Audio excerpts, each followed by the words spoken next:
এত অপরূপ দৃশ্য দর্শন করুন বন্ধুরা, যেখানে ভক্তির সাথে ভক্তরা মাটিতে বসে প্রসাদ গ্রহণ করে। এটি হচ্ছে কর্ণাটকের উডুপিতে। এখানে ভক্তদের নিজেদের বিশ্বাসে ভক্তরা প্রসাদ গ্রহণ করে।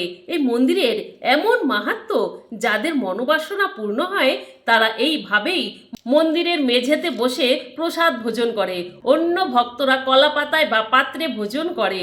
এখানে ভগবান শ্রীকৃষ্ণের দর্শন একটা বিশেষ জানলার মাধ্যমে করা হয়। সেই জানলাকে বলা হয় নবগ্রহ কিডিকি। এই জানলায় 9টি ছিদ্র আছে, যা নবগ্রহের সাথে সম্পর্কিত বলা হয়। এর পেছনে রয়েছে এক রহস্য। ভক্ত কানক দাসের কথা। তাকে মন্দিরের সামনে থেকে ভগবান শ্রীকৃষ্ণকে দর্শন করতে দেওয়া হয়নি, তাই তিনি মন্দিরের পিছনে গিয়ে ভগবান শ্রীকৃষ্ণের ভজন সাধন করতেন।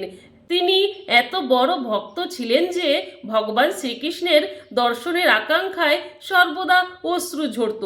তখন ভক্ত কানক দাসকে দর্শন দেওয়ার জন্য ভগবান শ্রীকৃষ্ণ নিজের থেকে মুখ ঘুরিয়ে নেয়।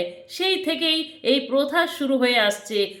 তাহলে বন্ধুরা, আপনারা পারলে অবশ্যই মন্দিরটি দর্শন করে আসুন। হরে কৃষ্ণ, রাধে রাধে।